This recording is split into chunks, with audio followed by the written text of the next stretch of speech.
Morning on a ranch feels different. The air is cooler. The world sounds slower.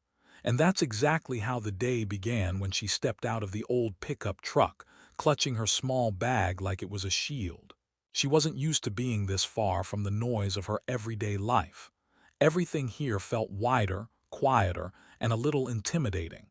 She had only agreed to visit for a short break, just a few days. A friend told her the ranch was peaceful, a place where you could breathe without rushing.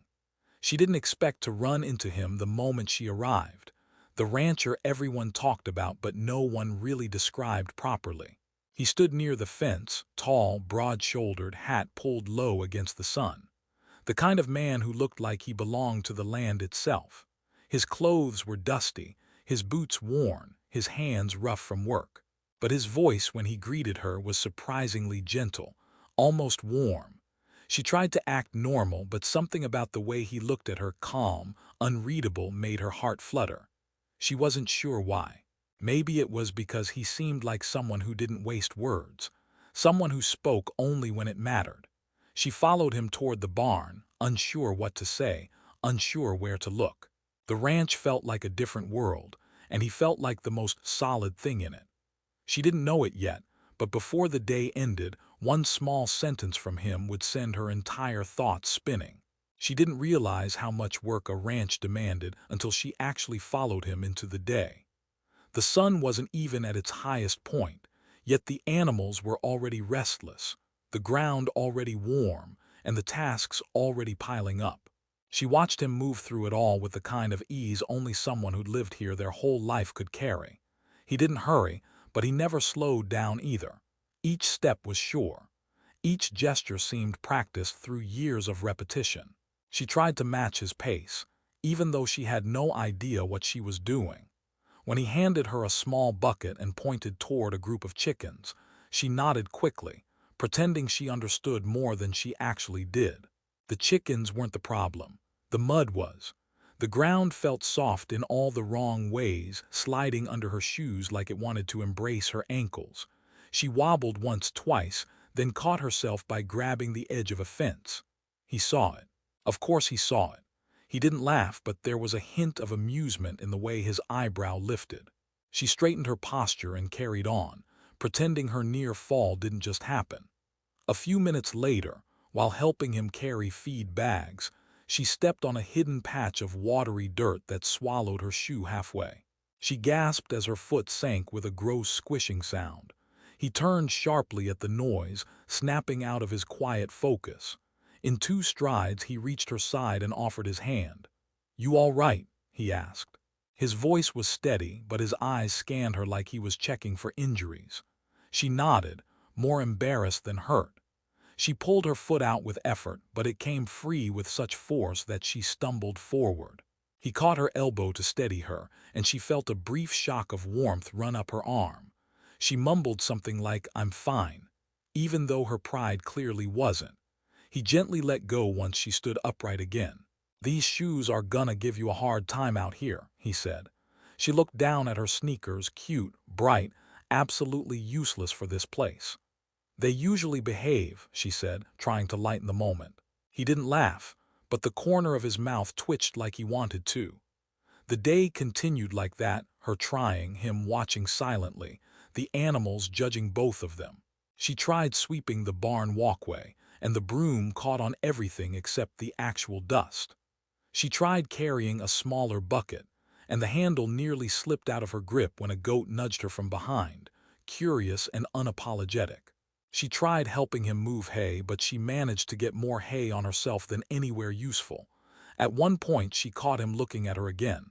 Not annoyed, not impatient, just noticing, studying, maybe even making sure she didn't trip over another invisible patch of mud. She wondered if she was making his job harder. She didn't want to be a burden. But every time she opened her mouth to apologize, he handed her another task without hesitation, like he didn't mind her being there at all. Maybe he didn't. After the third time she slipped, she finally looked at him with a half-defeated sigh. "Is the ground always trying to eat people here?" He crossed his arms, the faintest hint of a smile finally appearing. "Only the ones who wear city shoes." she laughed. She didn't expect him to be funny, but he was, in a dry, understated way that felt real.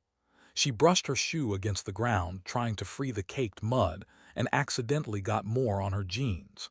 She groaned softly. He watched her for a moment, then walked closer. His boots sank only slightly into the ground. Her shoes sank like they were being punished by nature.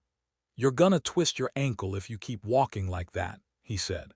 "Your shoes are too soft, no support." "So I need different shoes?" she asked. He nodded. "Proper boots, ones that fit, ones that protect you." She looked at him, surprised by how serious he suddenly sounded. There was something almost protective in the way he said it, like keeping her safe mattered to him more than it should. He started walking again, motioning for her to follow. "Come on," he said. "Let's check something." She trailed behind him, confused but curious. He led her to a small porch area near the house where a bench sat under the shade. He tapped the wooden seat lightly, telling her to sit. She hesitated. Not because she didn't want to, but because she didn't know why. Still, she sat. He crouched down in front of her, resting one knee on the ground. Her breathing caught a little.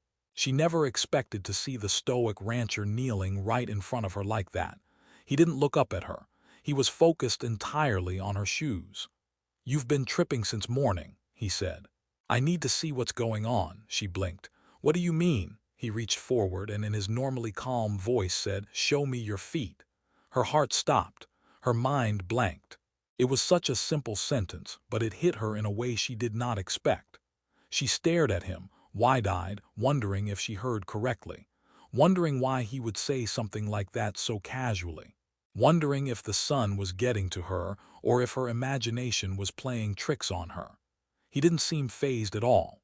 He just waited, patient, practical, completely unaware of the internal chaos he had triggered. She swallowed, her cheeks warming. "My feet," he nodded, still looking at her shoes. "Yeah, your shoes keep slipping. I need to check why." Her breath caught again, not because of the shoes, but because of the way he said it so plainly, like it was nothing. She rubbed her palms on her jeans, trying to steady her thoughts. She felt ridiculous for reacting this way, but she couldn't help it. Something about the moment felt too close, too unexpected, too intimate in a way she couldn't explain. She lifted her leg slightly, not sure what to do or how much to move. He reached out to help, not touching her, but steadying her shoe gently by the heel so he could examine it. Her pulse sped up, completely out of her control. He didn't notice. Or maybe he did. But if he did, he didn't say a word. He leaned in closer to look, studying the sole of her shoe with focus so serious it almost made her laugh. She wasn't sure if she should apologize again or pretend this was totally normal. She had no idea that the real misunderstanding, the moment that would leave her flustered beyond belief, was only seconds away. He held her shoe steady with one hand, his fingers brushing lightly against the edge of the sole. She tried not to react, but her chest felt tight, her breath uneven. He wasn't even touching her, not really, yet the moment felt strangely close. Too close, like the air between them had shifted without warning. She watched him lean in, studying the bottom of her shoe like it held the answers to a puzzle. His brow furrowed slightly, and he tilted the shoe to the side, checking the tread. She wondered if he could hear how fast her heart was beating. She hoped not. She swallowed hard, trying to ground herself in the simple reality that he was just checking her footwear. That was all, nothing else. But her mind refused to calm down. When he finally spoke, his voice came out quiet and thoughtful. "Your tread's worn down," he said. "No grip left." She nodded slowly, though her thoughts were tangled. All she could really do was watch him. The way he focused, the way he held her shoe with such controlled gentleness, the way he seemed completely unaware of the storm he'd created inside her. Then, without warning, he reached for the cuff of her pant leg. Her breath hitched. He wasn't rough or abrupt. His movements were slow, careful, but she wasn't ready for it. He lifted the hem just slightly, then slid it down, all the way to her ankle. His fingertips grazed the fabric, pushing it lower with an ease that made her entire body tense in surprise. She felt her pulse spike instantly. Her mind raced, trying to understand what he was doing, why he had touched her pant leg, why he had moved it so deliberately. She sat frozen, eyes wide, face warming so quickly she was sure he could see the color rising. Hey, she whispered without meaning to.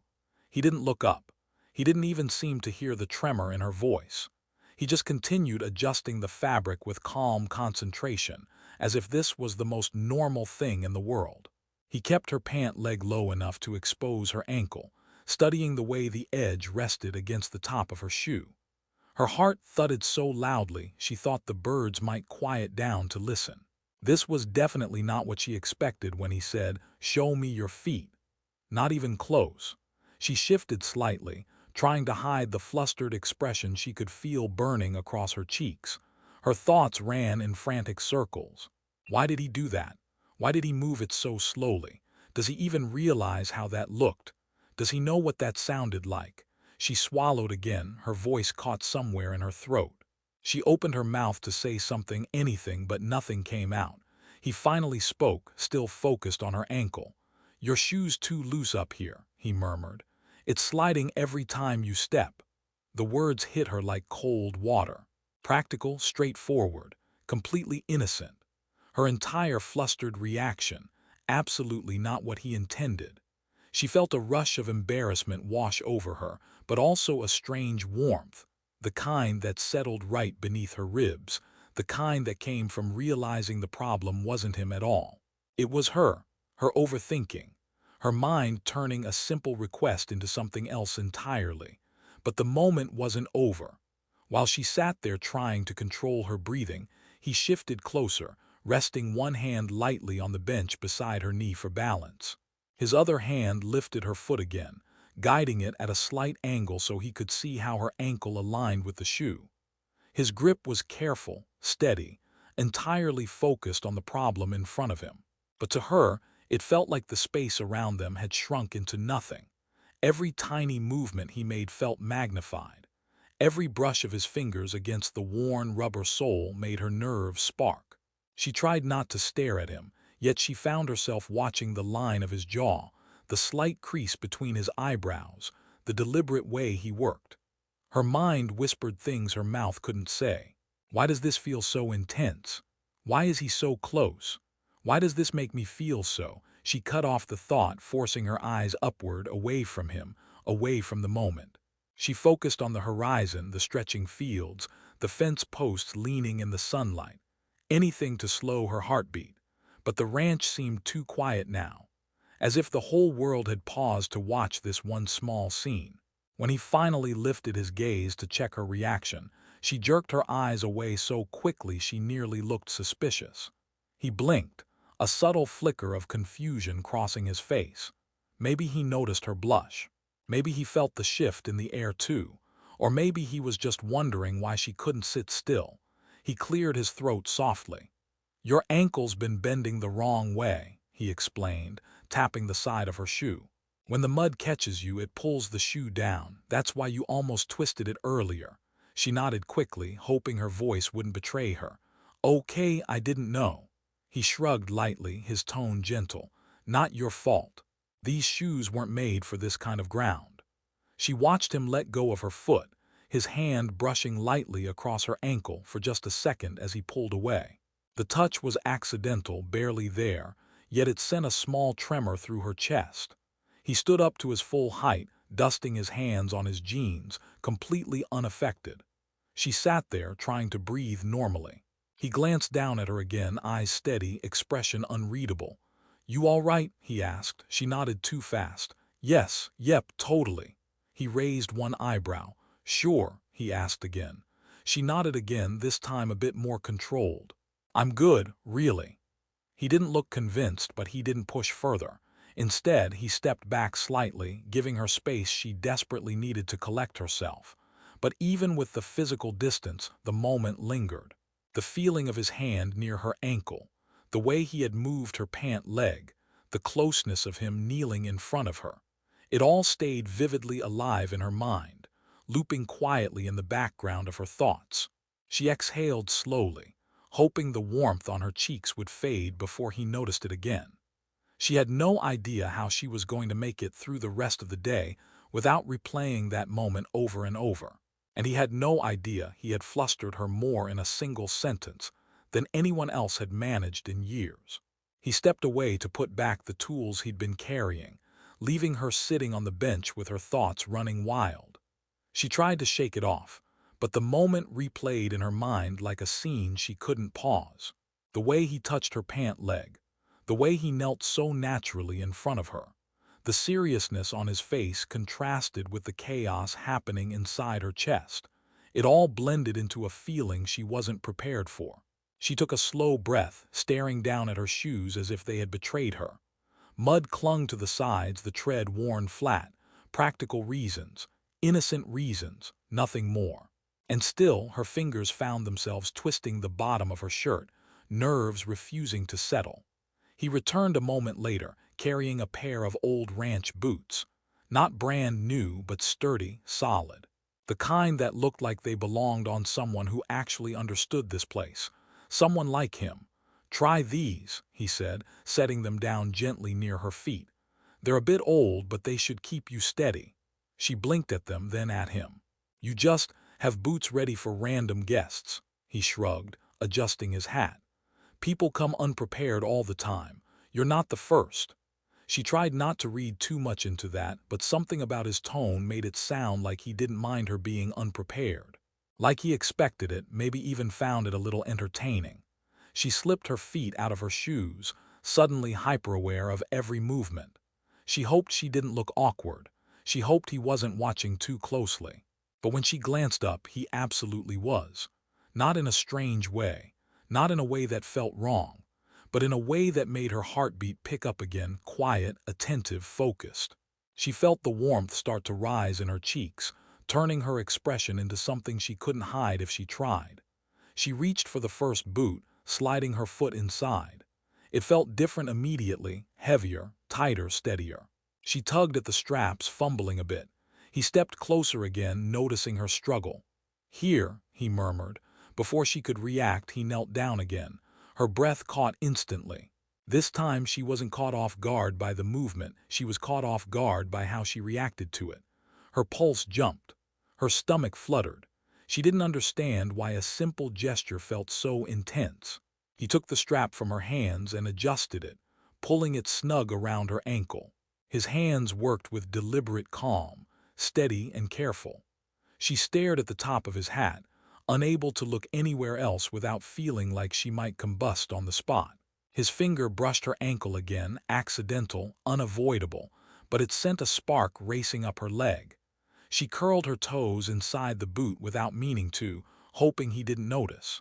He did. His eyes flicked upward for just a second, meeting hers. She froze, caught in the sudden weight of the moment. His gaze held something she couldn't name, not humor, not surprise, but something softer, something observant. He held it just long enough to make her chest tighten, then looked away as if nothing happened. "You're sensitive around the ankle," he said plainly. "That's probably why your foot keeps slipping." If he heard the tremor in her breath, he ignored it. He secured the second boot with the same calm focus, tightening the straps, making sure everything sat correctly. She didn't move, didn't breathe too heavily, didn't dare do anything that would draw attention to how flustered she still was. He stood up again, brushing off the dust that clung to his jeans. "Walk a little," he suggested, motioning toward the open space near the fence. She got up slowly, steadying herself. The boots felt strange but secure, grounding her in a way her sneakers never could. She took a step, then another. The mud didn't tug at her feet this time. She walked in a small circle, testing her balance. He watched her with a strange mixture of relief and quiet satisfaction. "Better," he said. She nodded, trying to hide the smile forming on her face. "Much better," she admitted. He leaned against the fence, crossing his arms. "You should have had these from the start." She tried to think of something clever to say, but her mind delivered nothing useful. Every smart comment dissolved under the memory of him kneeling in front of her, twice now, without hesitation. Every bit of confidence she normally had felt scattered across the barnyard somewhere. She tucked a loose strand of hair behind her ear, suddenly aware of how messy she must look. Mud-splashed jeans, dusty shirt, cheeks still warm from all the flustered moments. She wondered if he noticed how awkward she was around him. She wondered if he thought she was silly, or if he found her reaction strange. But when she looked at him again, he wasn't smirking. He wasn't teasing. His expression was calm, steady, almost reassuring. "Don't worry," he said quietly. "You're doing fine." The words were simple, yet something in her chest softened when she heard them. Maybe it was the tone he used. Maybe it was the truth in it. Or maybe it was the way he said it without judgment, like he genuinely meant it. She walked a bit more, getting used to the feeling of real stability. The boots hugged her ankles firmly, grounding her. She liked the way they felt. She liked the way he seemed a little more relaxed now that she wasn't slipping every 5 seconds. But as she turned back toward him, she caught him looking at her again, really looking, with a quiet focus she didn't understand. Her breath stilled for just a moment. He didn't speak. He didn't move. And she realized that, even though he had no idea how flustered he had made her earlier, something about this moment felt even more charged. As if the air between them had shifted again. As if neither of them quite knew what to do next. And even though she stood steady now, balanced and secure in her boots, her thoughts were anything but steady. She walked back toward him with slow, careful steps, still adjusting to the weight of the boots. Every step felt different, not just physically, but emotionally too. Something between them had shifted, even if neither of them said it out loud. The quiet around the ranch suddenly felt louder. The breeze brushing across the field felt sharper. Her heartbeat felt strangely synchronized with the sound of gravel under her feet. He watched her approach, expression unreadable but focused. His arms were still crossed, leaning casually against the fence like he belonged there, like he had all the time in the world.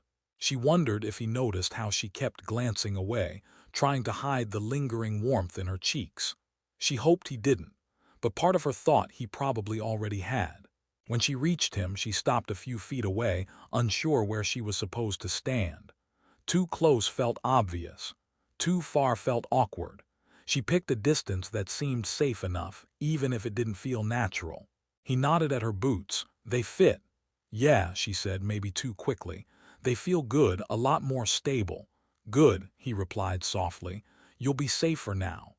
She tried not to think about the way he said that, steady, certain, almost protective. A strange flutter pulled at her stomach again, the same one she'd been trying to ignore all morning. He uncrossed his arms and pushed off the fence, standing upright. "Come on," he said. "I'll show you how to move through the mud without sinking." She blinked. "There's a technique." "Oh yeah," he said, as if it were obvious.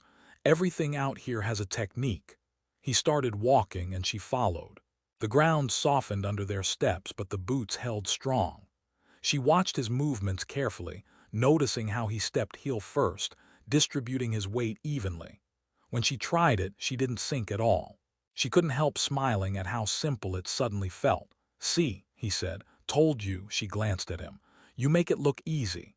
"That's because I've been doing it every day for years." "So, I'll get good in a few years too." He gave her a sideways look, the corner of his mouth lifting. "Maybe sooner if you stop fighting the ground," she laughed softly.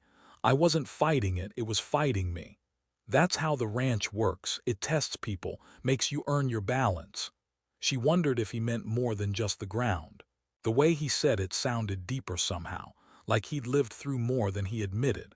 They reached a quieter part of the yard, near an old wooden trough. It sat under the shade of a tall tree, its branches swaying gently in the wind. He stopped beside it, resting his hand on the edge. The sunlight filtered through the leaves, casting a warm pattern across his shoulders. She realized then how comfortable he looked here, how connected he seemed to this place. The animals, the land, the weather, everything responded to him like he belonged to it. "You really love it here," she said softly. He nodded without hesitation. "It's home. And you don't mind me messing everything up." He turned toward her with a slow, calm expression, not irritated, not amused, just honest. "You're not messing anything up," he said. "You're learning. But I've slipped like 5 times." "6," he corrected. Her mouth fell open. "You were keeping count," he shrugged. "Just making sure you weren't hurt." She felt the warmth return to her cheeks before she could stop it. She looked down at her boots to hide it, brushing a speck of dust from the toe. His words sat in her chest longer than they should have, heavier than they should have. She didn't know what to make of it, didn't know what he meant, didn't know why something so simple hit her the way it did. He cleared his throat gently. "Anyway," he said, "you're better now. You've got support." She lifted her gaze just enough to meet his eyes for a brief second. It was too much, too steady, too knowing. She looked away again, pretending to focus on the trough. The breeze shifted, carrying the smell of hay and warm sun. A quiet moment hung between them, not uncomfortable, but noticeable. The kind of moment you don't want to break even though you can't explain why. He leaned slightly closer to check the strap on one of her boots again, not touching her, just looking.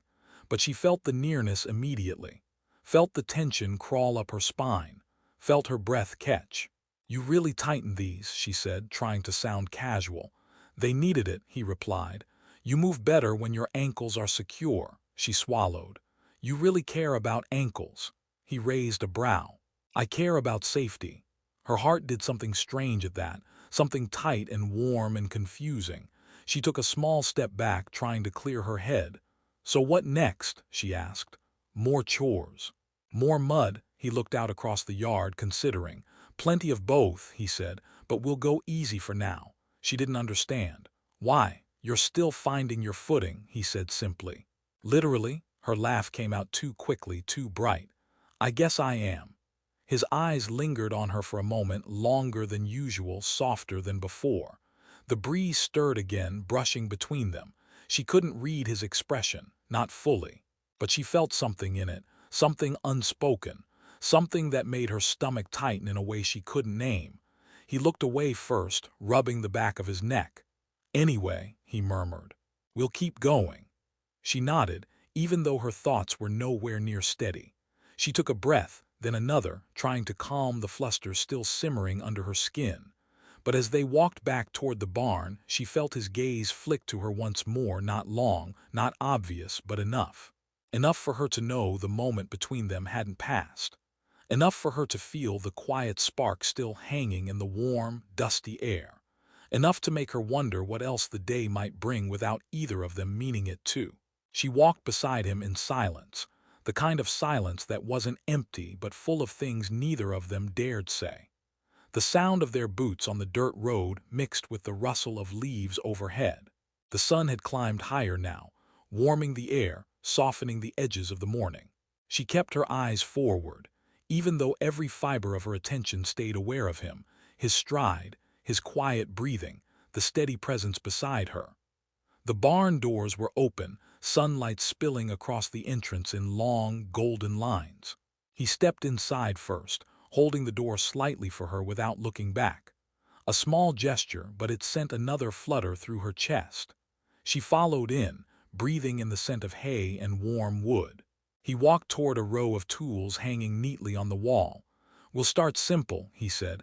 "No heavy lifting." She almost laughed. "That's generous of you." "It's practical," he replied. "You're still getting used to the ground."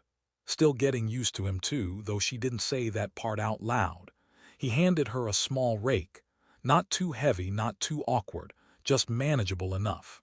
She took it carefully, her fingers brushing his for the briefest moment. Even that tiny contact sent a quiet jolt up her arm. She hoped he didn't feel it too. He walked ahead, motioning her toward the outer pen. She followed, still adjusting her grip on the rake. When they reached the fence again, he leaned one arm against the post, pointing toward the scattered hay that needed gathering. "This part's easy," he said. "Just pull everything into a pile." She nodded, stepping forward. Her boots dug into the dirt with steady resistance this time. The new confidence felt good. One thing today wasn't going wrong. But he didn't move away. He stayed right behind her, close enough that she could sense him even without looking. Maybe he wanted to make sure she didn't slip again. Maybe he was just being cautious. Maybe it didn't mean anything. And yet her nerves thought otherwise. She began raking, trying her best to appear focused. The hay shifted easily, the motion smooth and repetitive. She could hear the soft crunch of gravel each time he shifted his weight. She could feel his eyes on her occasionally, not judging, not critical, just watching to make sure she was okay. "That's good," he said quietly. "You're doing it right." His voice, so close behind her, made her pause for just a second. She swallowed, then continued working. "I'm trying not to mess up again." "You're not messing up," he said. "You're learning how to stay steady." She wondered if he meant that literally or if he realized how much it applied to her in every way right now. She didn't ask. He stepped closer, close enough that she could feel the warmth of him even though he didn't touch her. "Your stance is better," he said. "Feet apart. That helps with balance." She shifted slightly, widening her stance. The moment she did, he reached forward not to touch her but to guide the rake handle. His hand wrapped gently around it just above hers, adjusting her grip. Her breath caught immediately. He wasn't even holding her hand, just the tool. But his closeness, his focus, the way his fingers rested so near her own, it made her heart thud harder than it should have. "Like this," he murmured, lowering his hand slightly along the handle. His fingers nearly brushed hers. Nearly. The tiny gap between their skin felt more intense than actual contact.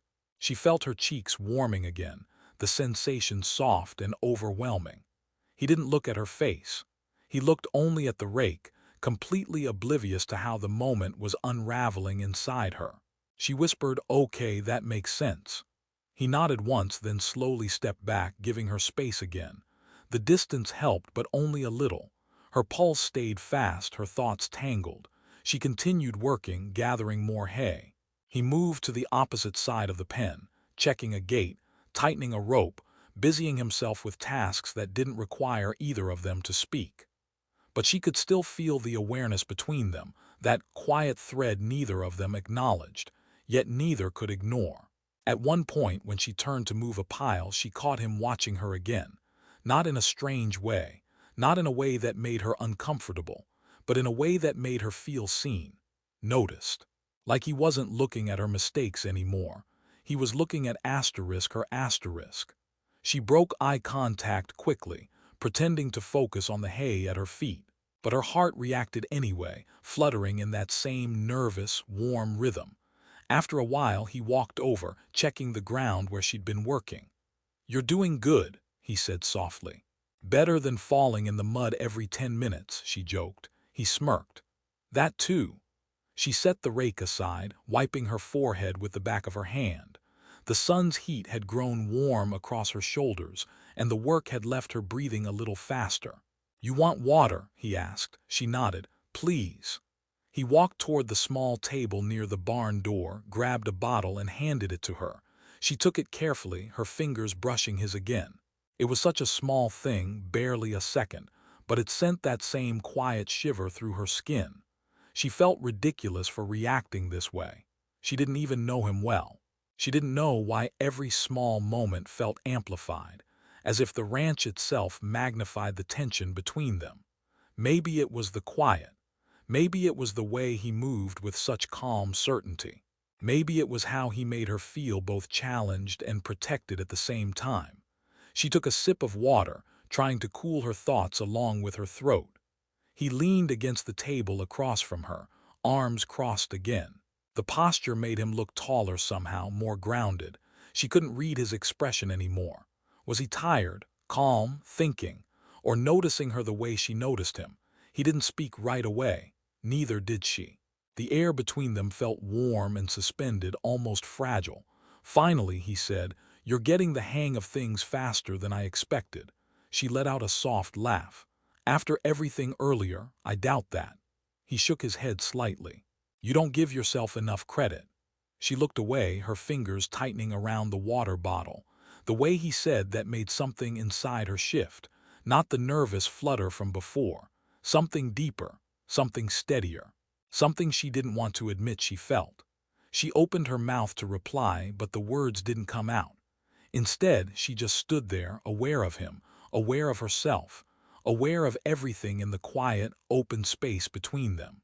And even though the day wasn't over, even though nothing had been said or done that crossed any line, something undeniable had started to grow in that silence.